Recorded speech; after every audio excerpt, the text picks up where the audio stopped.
गणानां त्वा गणपतिं हवामहे कविं कवीनामुपमश्रवस्तमं ज्येष्ठराजं ब्रह्मणां ब्रह्मणस्पतानः शृण्वन्नोतिभिः सीदसादनं श्रीमहागणाधिपतये नमः। गुरुर्ब्रह्मा गुरुर्विष्णुः गुरुर्देवो महेश्वरः गुरुः साक्षात् परं ब्रह्म तस्मै श्रीगुरवे नमः। सदाशिवसमारम्भां शङ्कराचार्यमध्यमाम् अस्मदाचार्यपर्यन्तां वन्दे गुरुपरम्पराम्। Om. Dear friends, we are seeing the Vedanta Panchadashi. We are in the first chapter itself, that Prathama Prakaranam, Tattva Viveka Prakaranam, and we were reading the 51st shloka. In the last class, we completed the 51st shloka. So if you just recapitulate, the Purva Pakshi was raising a question regarding the Tattvamasi Vakyartha. In this Tattvamasi Vakyartha, what is this Lakshyartha? You are saying that Lakshyartha is, are you referring to that Savikalpa Brahma or Nirvikalpa Brahma? This Lakshyartha is Tat is Lakshyartha. Tvam is the Jiva. Jiva, you are equal to that. And that means, what is that? That are you referring to Savikalpa Brahma or Nirvikalpa Brahma? If you are referring to Nirvikalpa, there cannot be any Vikalpa in a Nirvikalpa. And if you are referring to a Savikalpa, then it will lead to Atmashraya dosha. There is already a Vikalpa, and in that again you are visualizing another Vikalpa. It will lead to some Atmashraya dosha. So something like that he raised. And the Siddhanti, he also gave back a reply in the same manner. I can apply the same logic to all what all you call Padarthaha. Sapta Padarthaha, all the Padarthaha which you are talking about. Of course, out of Sapta Padarthaha, six are supposed to be the sentient, the tangible, and one is that Abhava. So anyway, this for all these things like Idam Guna Kriya Jati Dravya Sambandha Vastushu, in all these matters we can apply the same logic. Take Guna. Are you talking about Guna for a Nirguna thing, or are you talking about a Saguna thing? Or Kriya? Are you talking about Kriya to a Sakriya thing, or are you talking about Kriya in the case of a Nishkriya thing? So like that I can put any number of questions, and I can say that nothing can be established. So the same fallacy will continue in whatever argument you want to say, whatever argument you are making. I can turn back the same argument against you. So we read all those three shlokas in detail, 49, 50 and 51. Then we have to go to 52. Now finally what he says is all Vikalpa. What is Vikalpa? Vikalpa is actually Viparita Kalpana. That Viparita Kalpana is possible only in something which is Nirvikalpa. Which is Nirvikalpa, you are visualizing something. If it is already Savikalpa, then where is the question? So you are visualizing in that Nirvikalpa thing only. So that is what he is saying in this particular shloka, 52nd shloka. So I will read the shloka. Vikalpa tadabhavabhyam asamsprushtatma vastuni विकल्पितत्व लक्ष्यत्व संबंधाद्यास्तु कल्पिताः। विकल्प तद अभावाभ्याम असंस्पृष्ट, that pa is missing, asamsrushta, the print mistake in the book, you can correct it. Asamsprushta atma vastuni vikalpitatva lakshyatva sambandha adyaha tu kalpitaha. So that is the pada vibhaga. So the general overall meaning of this line is Atma Vastuni, in that Atma Vastu, in what we call that Supreme Atma, in what we call that Atma Vastuni, Vikalpa Tadabhavabhyam Asamsprushta. What type of Atma Vastu is it? Vikalpa Tadabhavabhyam Asamsprushta. Asamsprushta means where there is no sparsha, sprushati. Asamsprushta is untouched, unaffected. It is just beyond, it is transcendent, it is above all these things. So in that Atma Vastu, which is Asamsprushta means which is totally untouched by what? Vikalpa Tadabhavabhyam. Any type of Vikalpa or the absence of it. The Atma Vastu is so totally beyond that, totally beyond whatever conjecture, whatever say visualization, whatever superimposition you want to do, it is above all these things. Vikalpa tadabhavabhyam asamsprushta, that is totally untouched. In that Atma Vastu, which is totally untouched by either Vikalpa or its absence, what are you doing? We are doing vikalpitatva, lakshyatva, sambandhadyaha tu kalpitaha. Kalpitaha means they are all just visualized, they are just superimposed. They are all just superimposed. Tu means only, merely. That tu there, sambandhadyaha tu, they are merely kalpita eva in that sense. What are the things which are say superimposed? Vikalpitatva. Vikalpitatva means vikalpa is some sort of superimposition or attribution or whatever it is. Then vikalpitatva means that state of being liable for vikalpa. That state of being liable for vikalpa. That is attribution, let us say. Attribution is something which is done on something which is attributeless. Something which is totally unconnected with anything. We are trying to do some sort of attribution. Oh, this is like that. Attribution. Then what else? Lakshyatva. Lakshya is what? Lakshyartha we have seen earlier. Lakshyartha is that intended meaning, intended figurative meaning. Vachyartha, Lakshyartha, Vachyam, what is the meaning of Vachyam, Lakshyam and Vyangya I was telling you. So Lakshyartha, that indicative meaning. So that is figurative meaning or the indicative meaning. So that is Lakshyartha. Lakshyam means that goal, that target. So Lakshyatvam means that which can be indicated, denotability, indicatability. So that is what is Lakshyatvam. Strictly speaking, the correct translation will be indicatability or denotability. So Lakshyatva. Denotability means by what? By all these Mahavakyas. These Mahavakya, Tattvamasi, Aham Brahmasmi, etc. They do denote that Brahman. So indeed, that Brahman is beyond all these things. But this Lakshyatva also is something which is kalpitam, which is again say superimposed, which is something which is just visualized in that Brahman. In that Brahman even this is not there. But you are just visualizing this kalpitatvam, vikalpitatvam and also Lakshyatvam. So vikalpa means, okay, that is something which is appearing as akasha, vayu, etc., all these vikalpas we are doing.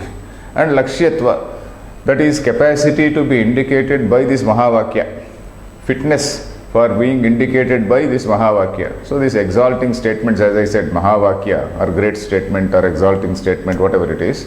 So these statements they are indicating. Strictly speaking, this is also something which is superimposed. It is indicating.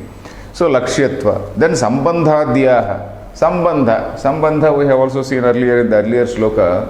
Sambandha is one of the dravyas. The sapta padartha. Among the padarthas, sambandha is also a padartha. That is something which can be designated by a word is what is padartha. So sambandha means what?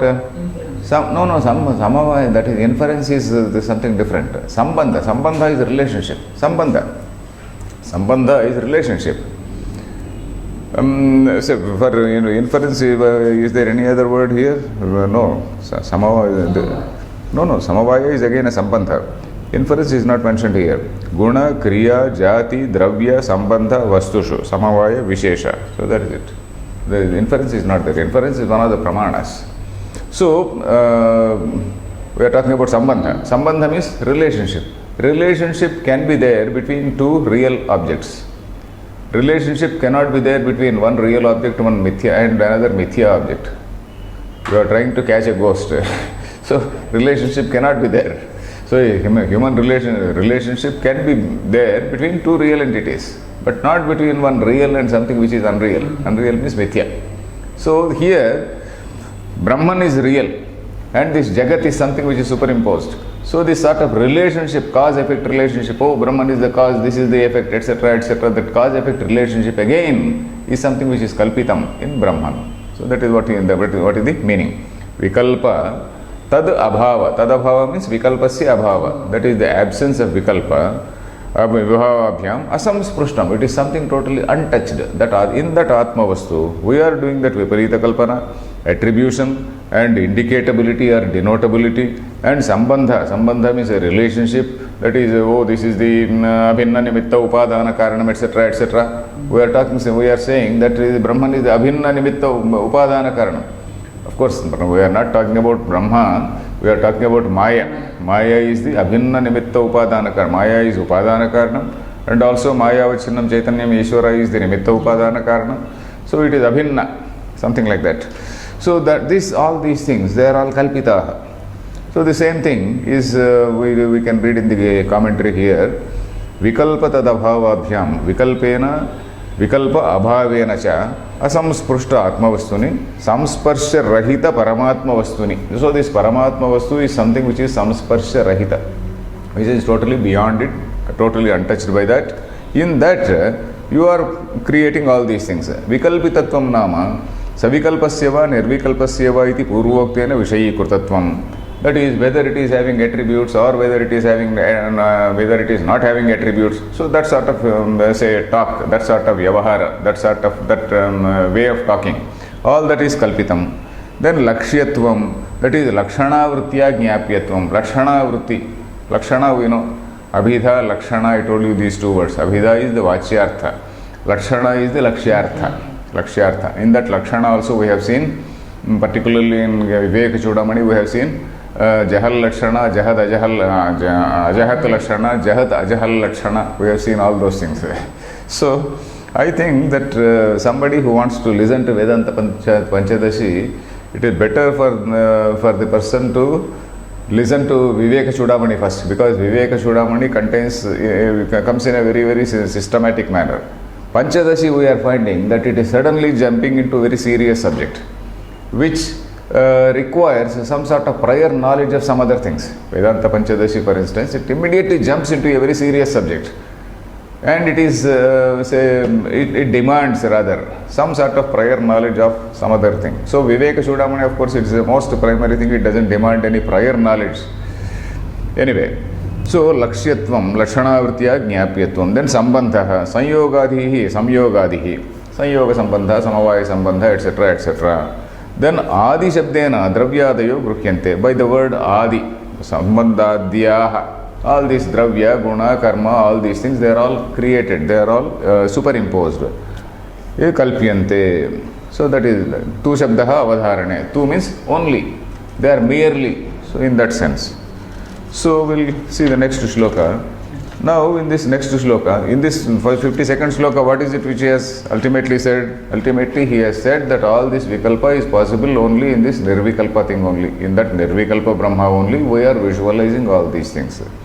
And now he is coming to the three-tier, in Vedanta we talk about a three-step or three-tier as a process in realization.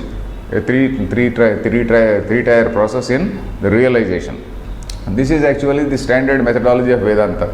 Not only standard methodology, it can be the standard methodology in any normal science also. Normal science also, what happens? Science, suppose, okay, you are listening to science, you have to understand it first. And once you understand it, that particular subject, it is supposed to give you a particular vision of life, isn't it? Science also gives us a particular approach to life. And that approach to life is what we call scientific temper, isn't it? Suppose a scientist is there. Scientist is supposed to be having some sort of rational thinking, and he is supposed to have some scientific temper. Whatever action he does, we expect some little bit of scientific temperament in him. Suppose he goes and he has all types of say superstitions. He is okay, he is a scientist, some nuclear physicist, whatever it is, he is having all types of superstitions. So that means he is not having a scientific temper. So if he has rationally understood and then he is following it, it is okay. But then if he is merely blindly believing it, he is not having scientific temper. So that means scientific temper is something which is the vision, or which is an approach to life which is given by that particular subject. So which means he has first understood the science, and that science has given him an outlook towards life. So similarly this Vedanta also, it teaches us something. It tells you, oh, you are that Brahman. So that means you are knowing it. And once you know that, in your mind there are so many lurking doubts. And all those lurking doubts you have to pose. You have to pose the questions to the Acharya. So that is the reason why we are supposed to go to an Acharya who is capable of explaining a text. We are not supposed to go to somebody who will say, I will give you instant moksha. You pay 10,000 rupees or 20,000 rupees. So yesterday I attended one function in Ramakrishna Mission. So there were some questions about some 5-star Swamijis who will give instant moksha. I said, okay, you have all respect for them, but I go to a teacher who stays in some sort of, somebody like Tattva Vidananda who stays in some 2-bedroom apartment, who will explain to me a book. Suppose I take a book to him, he will explain that book to me. So I go to such a man. So coming back to our question, what is that? We are talking about the vision of life. So you understand Vedanta. Vedanta says, okay, you are that Brahman. Then again, there are so many doubts in our mind. All those doubts you have to pose.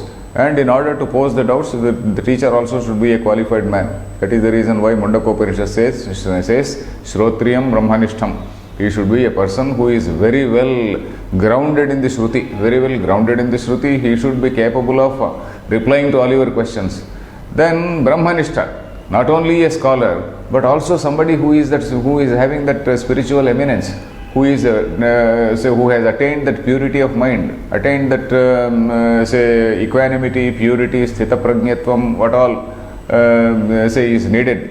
Not merely an intellectual person, but also somebody who is Brahmanishta, who is really feeling it, who is really enjoying it, who is really living it.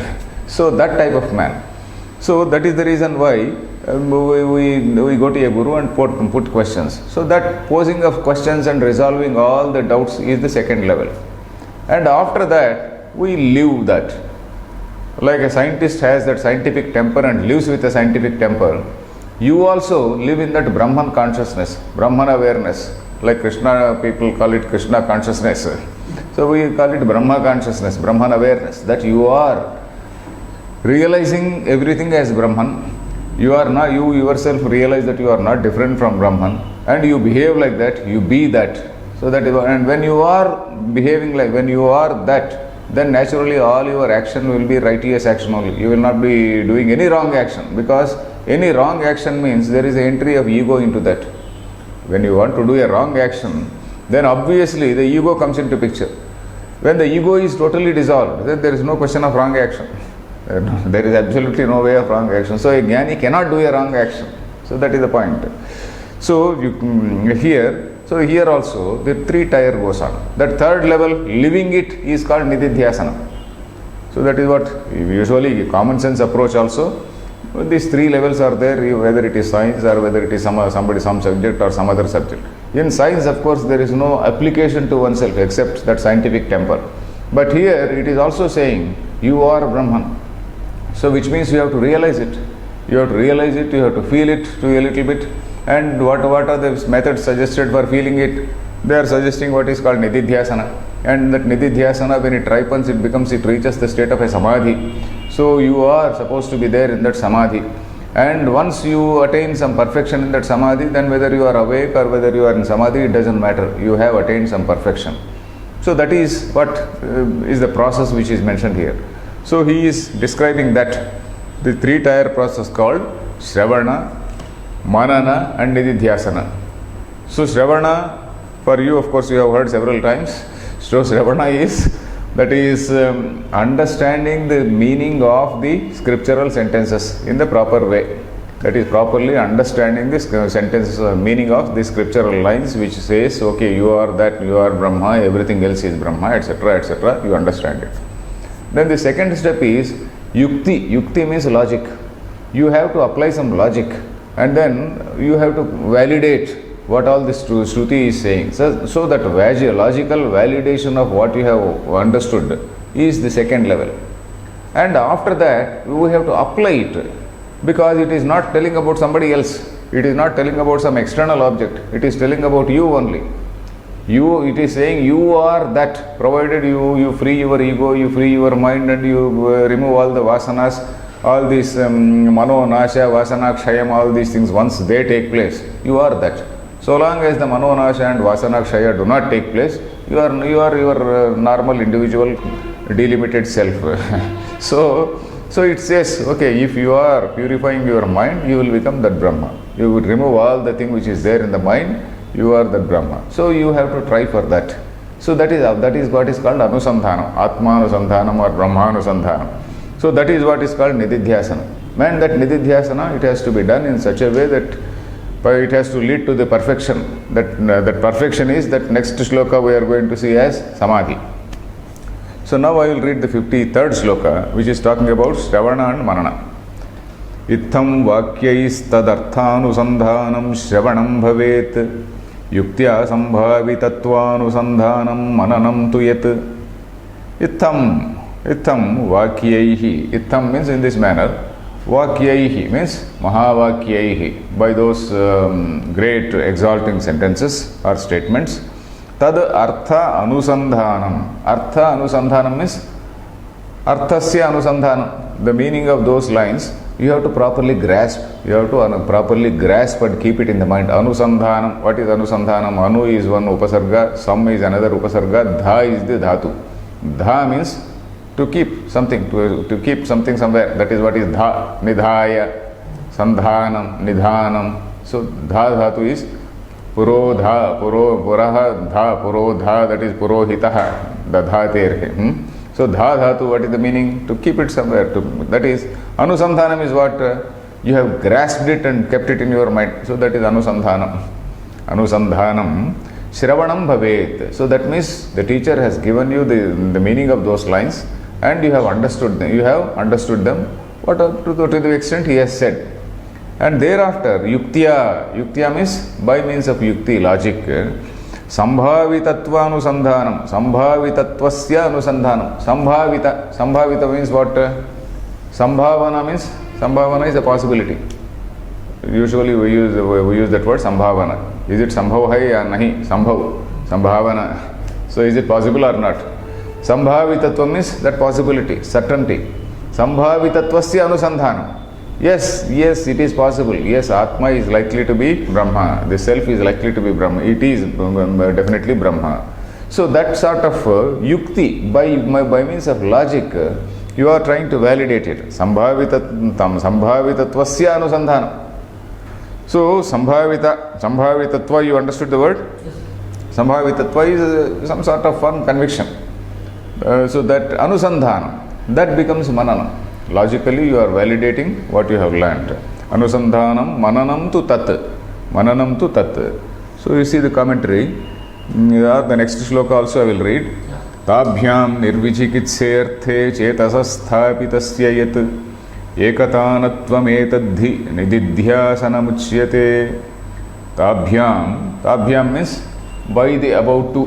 By the what are the above two? Shravana and Manana. He is referring to Shravana and Manana. Shravana Mananabhyam. Tabhyam means by Shravana and Manana. Nirvichikitse arthe sthapitasya chetasaha. Our Anvaya is Chetasa, you take the word, take it to the end. Nirvichikitse arthe. Vichikitsa means doubt. Nirvichikitsa means devoid of doubt. Nirvichikitse arthe manaha sthapitaha. That is, the mind is established in the state of doubtlessness. Mind is established in a state of doubtlessness. So in that doubtless, say conviction, let us say, doubtless meaning, doubtless understanding, sorry, not meaning, doubtless understanding. So the mind is established in a sort of doubtless understanding. So in that mind, sthapitasya ekatanatvam. Ekatanatvam is again a word from Patanjali, ekatanata. So ekatanatvam means one stream of, we have heard the word stream of consciousness, that stream of similar thoughts, untouched by dissimilar thoughts. Shankaracharya gives the example of, say, a viscous oil which is being poured out from the beaker, tip of a beaker. From the tip of a beaker, you just pouring very thin line forms, very thin line, unbroken. So the thought process should be in that way. The thought process should be something which is tailadharavat avichinna pratyaya santatihi, tulya pratyaya santatihi. That is, it is a stream of similar thoughts unaffected by or unadulterated by asankirnacha atat pratyayaihi. That is unadulterated or unmixed by some dissimilar thoughts or any sort of discordant thoughts.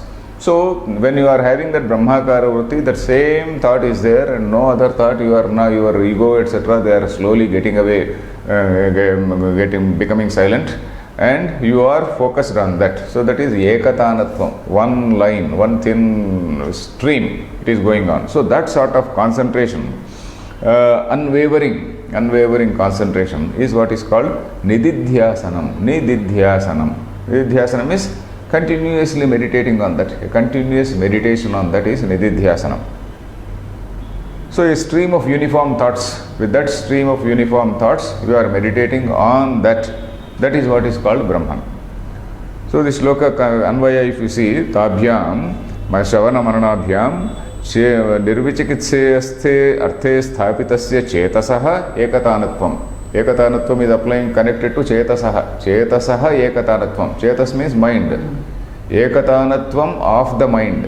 That is it. Ekatanatvam is uniformity of thought of the mind. So that is the connection. So we will see the commentary for the both shlokas. Ittam jagataha id upadana ityadi okay. Vakyaihi means tattvamasyadi vakyaihi. The first shloka I am reading. Vakyaihi means what are the vakya, tattvamasi, etc. These are the lines. Why are they called grand statements? They are called grand statement or mahavakya because they tell about the oneness of reality. They talk about the oneness of reality. So because it is oneness, because it is one, you are not different from that. This jiva is the same as Brahman, and what all we see is that oneness only. What all we see is Brahman only. So that is the reason why they are called mahavakyas. Then tattvamasyadi vakyehi tadartha anusandhanam tesham vakyanam arthasya. What is the meaning? Jiva brahmanoho ekatva lakshanasya. So he is clarifying what is the artha, what is the meaning of those mahavakyas. Jiva brahmanoho ekatvam, the oneness of jiva and brahma. Elakshanasya anusandhanam, that becomes the Shravana.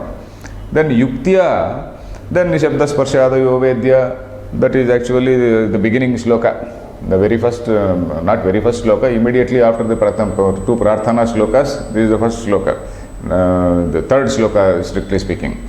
So Ityadina Paraparo Yevam, so till the earlier Vakya, earlier shloka, Sambhavita Sambhavita Ekata Ityantena. So from shloka number that to shloka number 45, from shloka number 3 to shloka number 45, what all discussion went on, it went on in a very, very logical way. This is all yukti. What all has happened from 3rd shloka to 45th shloka is yukti only. Yukti means logic only. So all this Sambhavitatva Anusandhanam. Anusandhanam means properly keeping it in the mind, properly establishing it in the mind. So that is what is called Shravanam. No, Mananam ityuchyate. Upapadyamana yadasti tattu Mananam ityuchyate. Then Nididhyasanamaha. Tabhyam Shravana Mananabhyam. By those two, Shravana and Manana. Nirvichikitse. Nirgata Vichikitsa Samshaya. Nirvichikitsa means what? Nirgata Vichikitsa. Vichikitsa is samshaya or doubt. Nirvichikitsa means doubtless, devoid of doubt. So then sthapitasya. Vishaye sthapitasya dharanavataha chetasaha. Sthapitam. Sthapitam is the mind is firmly established in that as a position, doubtless position. And for that he is quoting one sutra from Patanjali. Desha bandhas chittasya dharaneti. Here there is a print mistake. It is written as Desha Sambandha. That some you can strike off. Desha Bandhaha Chittasya Dharana Iti Patanjalina Vuktatvat. So that is what is the line. Desha Bandhas Chittasya Dharana is the definition for the word Dharana. We know that there are Ashtanga, in that Ashtanga Yoga, Yama, Niyama, Asana, Pranayama, Pratyahara, Dharana, Dhyana, Samadhi. Isn't it? So Dharana, Dhyana, Samadhi are the final 3 steps. The first 5 steps are more by and large they are related to sort of disciplining the body, mind, body, and then various types of emotions and whatnot. Pratyahara, totally withdrawing, and physical. There is a lot of physical effort in all these things. After all this, then you are training the mind. So that training the mind, Dharana, Dhyana, Samadhi, they are slightly higher steps. So dharana, what is that dharana? Dharana is concentration of mind on one particular subject. Desha bandhaha. Desha means not exactly a place. Desha means a particular thought. On that bandha, you have bound the mind. You have kept the mind, you have fixed the mind to a particular thought. That is what is called dharana. Desha bandhaha, chittasya dharana. Chittasya desha bandhaha. That is what is called dharana. We also say, for example, we find what are called ashtavadhanam, etc. We say dharana. Dharana, at the end of the avadhanam, the avadhani recites what all shlokas he told in the course of 3-4 hours. So that is what is called dharana. So he does not forget anything and he has remembered everything and he recites before all the audience. So that is dharana. Pure concentration and on a particular thing. So here of course only one thought. That is dharana. Then ekatanatvam. This is also a word from Patanjali. Ekatanata. So ekakara vrittihi. Ekatanatvam ekakara vritti pravahatvam etat nididhyasana uchyate. So here this also is ekatanatvam. Ekatanatvam is that uniformity of thought, that single stream. In one single stream it is going on. So Vedanta is accepting, to a large extent, Vedanta is accepting the methodology of yoga, not the final siddhanta of yoga. We have to only remember this, because yoga and Sankhya, they are supposed to be the twin philosophies. So these two have been negated. They have been negated by Shankaracharya in Brahma Sutra Bhashya also. After devoting a lot of space for Sankhya, for arguing with the Sankhya, then finally he uses only one line, etena yoga pratyuktaha. By this yoga also is replied. Replied means answered. That is, by this yoga has also been strictly speaking, not exactly totally negated. Whatever that final conclusion they have, the final conclusion is that in their sense there is a duality, isn't it? Prakriti is independent, Prakriti is something which is independent of Purusha. In Vedanta, there is only one consciousness in which this so-called Prakriti is just a manifestation. So ultimately Sankhyas are dualists. So Yogi also is a dualist. Whereas we adopt some of these yogic practices. Because yogic practices, it is something which is common. Human body is common for you, for yogi, for somebody else, for Nastika, for a communist, for everybody, human body is same.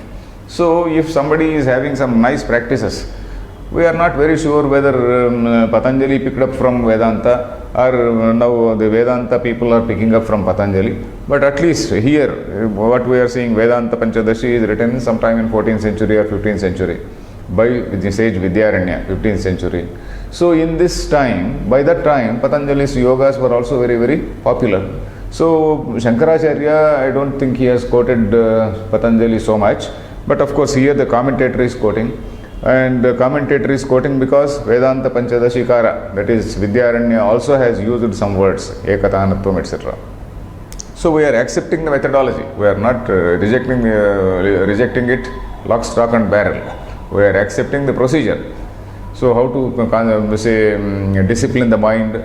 Yama, niyama. Yama relates to external behavior. Niyama relates to the mental behavior. So like that, asana, you have to sit in a particular place and then try to restrict yourself. So things like that. So ekatanatvam ekakara vritti pravaha. Ekakara vritti pravaha. That is the stream of consciousness as we see. Etat nididhyasanam uchyate. This is what is nididhyasanam. So then we will go to next shloka. These two shlokas are clear? Then the next shloka, now we are going to a slightly bigger concept called samadhi. This samadhi we have studied in Viveka Chudamani also. Viveka Chudamani also, there we studied. Here again we are seeing Dhyatrudhyane parityajya kramat dhyayaika gocharam nivata deepavat chittam samadhirabhidhiyate. Dhyatru dhyane parityajya. So we have been seeing that in the Nididhyasana also there is what is called Triputi. Triputi means the knower. Yes, I am conscious of myself even in meditation, and I am also conscious of the knowledge. Knowledge means that whatever content which I have heard, etc., that knowledge I am that is the dhyanam also is there. Dhyatru dhyane parityajya kramat dhyayaika gocharam. Dhyayam is what? Object. That is the jnata, jnayam and jnanam, isn't it? So the jnata and jnanam, slowly they just recede. Slowly the jnata and jnanam they recede. Jnayaika, you become that jnayam itself. You become that Brahman itself. So that jnayaika gocharam. Jnayaika gocharam means jnaya itself becomes the vishaya. Your mind becomes that. Jnaya is the thing which is, you are in that state of, in that state. So, that is Dhyayaika Gocharam. Niva, and he gives an example. Nivata Deepavatu Chittam. Samadhirabhidhiyate. Nivata Deepa. Nivata is what? Nivata Deepa we have seen in Gita also. Yatha Deepo Nivatastho Nengate Sopama Smruta Nivatastha. Vata means the breeze. Vati iti vayu. That is it wind, it blows. So that is why it is called vayu. Vayu, we can slightly distinguish it from air. Air of course is present everywhere. But wind, that breeze may not be there. So Nivata means not airless. Airless lamp cannot be there. So air has to be there. But breeze is not there. When the breeze is there, in olden days of course there were no electric lamps. Nowadays when we give this example, people may not understand why a lamp is always there. So you are referring to some, the closest example now is, what is that, what do you call, Mombatti, wax candle, just a wax candle. A wax candle, says that there, we have all seen a wax candle. So in that candle, suppose there is a breeze, that flame will be flickering. Suppose you put that candle in a place where there is absolutely no breeze. So it is just like that, it is absolutely no flickering, the light is there, it is burning, but there is no movement in that. So the mind will be in that condition. Nivata Deepavat Chittam. Chittam is that mind. Nivata Deepavat. So when it becomes like that, when that dhyata, I am the meditator, that not dhyata, that awareness that I, that also goes away. So dhyata and dhyanam, these two go away. This only dhyayaika gocharam. So he remains as that Brahman itself. So that is the state which is called samadhi. It is slightly higher than nididhyasana. In all the Vedantic texts we have been only seeing, normally in Upanishads and all that, we have only been seeing Shravana Manana Nididhyasana. But here of course, Viveka Chudamani, and here we are also seeing more clearly we are seeing the word called samadhi. So what is this samadhi? Samadhi is a slightly higher state of nididhyasana. Nididhyasana, when it reaches perfection, when it ripens, after it ripens into what is called samadhi. So that is what he is saying. The avatar, what is this avatarika for the shloka says, Tasyaiva nididhyasanasya paripaka dasha rupam samadhihi. Paripaka dasha. Paripaka dasha means that is maturity, stage of maturity. Paripaka is the maturity. That paripaka dasha is that state of maturity, state of ripening. So that is what is called samadhi. So what is that? Dhyatru dhyane. Dhyatru is dhyata. Dhyatru dhyane. Dvivachana. That is both dhyata and dhyanam. These two things, parityajya, these two things go away. That means triputi goes away. So long as this triputi is there, you are still in that nididhyasana level. When that triputi also disappears and you are in that dhyayakara vritti. Vritti of course is there, but dhyayakara vritti is there. That dhyayakara vritti, you are in that state of Brahman. So that is what only thing remains. So parityajya kramat dhyayaika gocharam. That is only dhyaya. You remain as that dhyaya. The mind remains as that dhyaya only. Then what is the example given is nivata deepavat chittam. Nivata means there is light, everything, light is there. Similarly, this man is not in a deep sleep or anything. The difference between deep sleep and samadhi is, deep sleep, the mind is totally, totally taking rest. All the mental vritti is not there. Vritti is not there, the mind stuff is there. Not as though the mind has totally disappeared. Mind stuff will be there, but it is totally, no vritti, nothing is there. But here this Brahmakara vritti is there. So that is the basic difference. In here it is a state of fully conscious. Conscious in the sense, not conscious of anything else, not conscious of you also, conscious of only that dhyaya. So that is the stage. Nivata deepava chittam samadhihi abhidhiyate. I have just noted something somewhere. Nivata deepa. Where are we? 55th shloka. Pratyayikatanata. So, okay, samadhi, nivata deepa.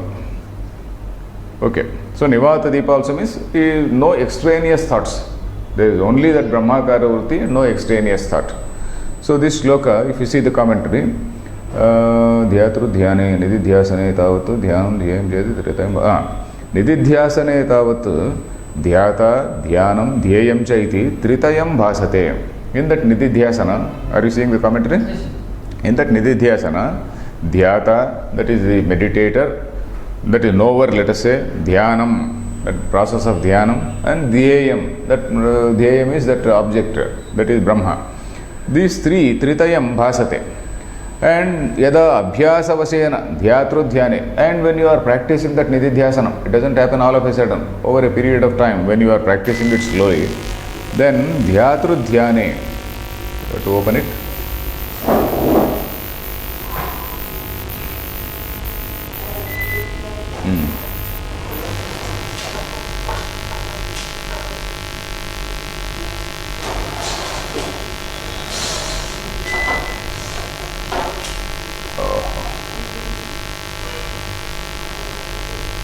Is it okay?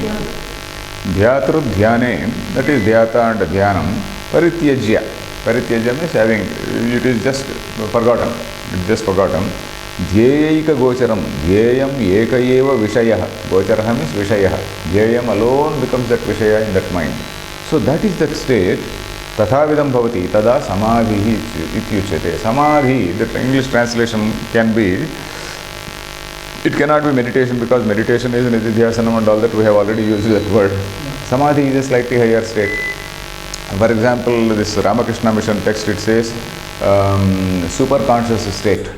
Superconscious state also we can accept. Some other English translation I saw for samadhi, meditative absorption. Meditative absorption. That also is a good word. And superconscious state also is a correct word only. You can either call it superconscious state or meditative absorption. Meditative absorption is used by one gentleman who has commented on Patanjali Yoga Sutra. So, but of course, I am not coining any new word. We can take either of any of those things. So, the samadhi is something which is the state of maturity, when this nididhyasana totally ripens. And that ripens into this samadhi. So the overall meaning of this shloka is, during this meditation, what happens is, there is gradually, when the awareness of this knower and the process of jnanam, these two things, they disappear, and the mind remains in the form of dhyaya alone. And dhyaya means that brahmakara vritti alone is there. And the example given is like that of an unflickering lamp in a breezeless place. So that is the meaning. Is it clear? Yes. Okay, we'll go to the next shloka. Here again, yatha deepo nivatastho. Okay. Then the next shloka, then there can be a next shloka is anticipating a doubt. Anticipating a doubt. The doubt is, if that vritti is known, then it cannot be samadhi. You see, you are saying that brahmakara vritti is there in that samadhi. How do you know that brahmakara vritti is there?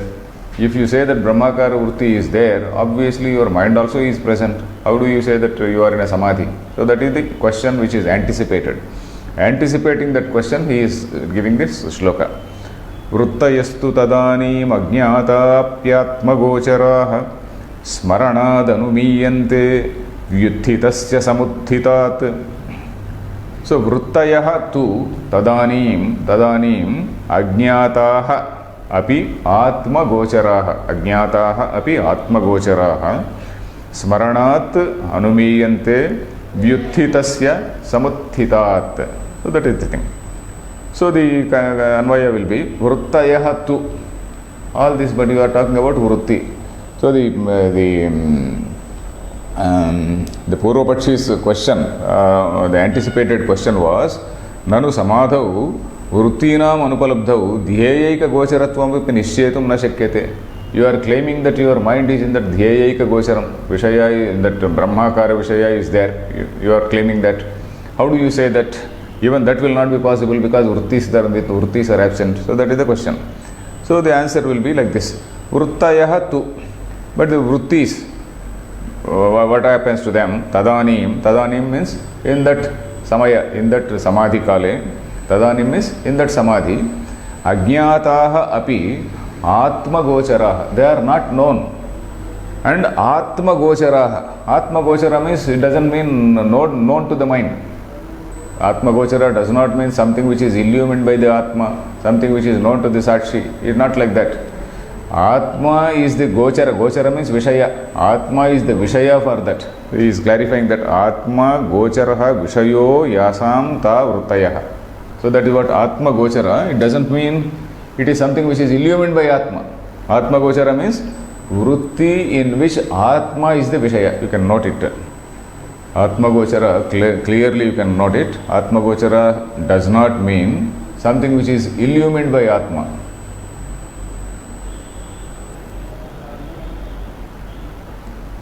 So here he clarifies Atma gocharaha Vishaya. That means it means vrutti in which Atma is the Vishaya.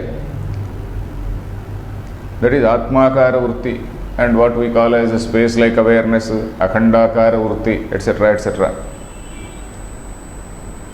So this vrutti, the continuous flow of Atmakara vrutti, it is there where Atma is the Vishaya, not something which is illumined by Atma, but Atma is the Vishaya. Smaranad anumiyante vyuthitasya samuthitat. Vyuthitasya samuthitat smaranat. The connection anvaya is vyuthitasya means for the person who rises from, who wakes up from that samadhi. He is not always in that samadhi, he is in that samadhi for a few hours and then again he wakes up into normal life. So vyuthitasya purushasya, vyuthitasya janasya. So for the person who is arising from that samadhi, samuthitat smaranat. So smarana, that smruti is there. Like in Sushupti, the argument is exactly like in Sushupti. In Sushupti also, we are aware of ajnanam and sukham, isn't it? What is that? Nakinchid aved sukham aham aswapsam. I was happily sleeping. Nakinchid avedisham, I did not know anything. So that means you are recalling at a later time about the ignorance and also sukham. These two things are recalled. So exactly like that, the same logic applies here also. Like in Sushupti, here also in Samadhi, we have seen there is some similarity and also difference between Sushupti and Samadhi. In Sushupti, the mind is totally blank. Here it is not blank, it is full. The mind is totally having that Brahmakara vritti. So, and he is not sleeping, he is very much awake. So, like in the case of Sushupti, here also in the case of Samadhi, a person who wakes up from Samadhi, he says, yes, I was happy, I was in that Brahmakara vritti. So he recalls it. In his case also, like in the case of Sushupti, it becomes a smruti, that is recalling, memory. So, vruthitasya purushasya samuthitat smaranat. Samuthitam means something, smarana is arising. Samuthitat smaranat means this, the memory which is arising. The memory which is arising. Anumiyante. Anumiyante means inferred. All these inferred. Anumana. Anumiyate. Anumana means inference. Anumiyate means it is inferred. Anumiyante, because vruttayaha is plural. Vruttayaha anumiyante. All these vruttis, they are inferred. Anumiyante vyuthitasya samuthitat. Is the meaning clear? Meaning is, at that time also, in the samadhi also, the vruttis are there. Vruttis means that Brahmakara vritti flow, not different vruttis. Brahmakara vritti flow is there. It is not known. It is Atma Gochara means Atma is the Vishaya there. Atma Gocharaha Vrittayaha, they are there. And they, how are they, and how do you say that? Because a person who gets up from that samadhi, who comes back, who wakes up from that samadhi, so he recalls, oh yes, I was in that state of bliss. So he is aware of that. Then if you see the commentary, Vrittayaha iti Atma Gocharaha. Atma Gocharaha Vishayaha Yasam Ta Vrittayaha. Is it clear? Tadanim means Samadhi Kale, Jnata, Ajnataha api, though they are not known, Vyuthitasya means Samadhehe Vyuthitasya. A person who rises from that Samadhi, Samuthitat means Utpannat Smaranat. Utpannat Smaranat. Smarana, what is that Smarana? Etavantam kalam samahito abhuvam. All this time I was in a Samadhi. Etavantam kalam means all this time I was in Samadhi. So he is very happy about it. Ityevam rupad anumiyante yadyat smaryate tatad anubhutamiti vyaptehe. Whatever is recalled is something which is experienced only, isn't it? If there is no experience, you can't recall. So that means it is experienced, and when you are recalling, it is something which is experienced there. So from that we can say that these vrittis were very much there. Vritti means Brahmakara vritti, vritti pravaha. very much there, and the person who gets up from that samadhi, he recalls them. So by virtue of that recollection, we can say that yes, this person was in a samadhi. Other people may not be able to directly, will not be able to feel it, but he knows this. Is the time over? Yes. Okay, we'll continue next. Harihi Om Tat Sat.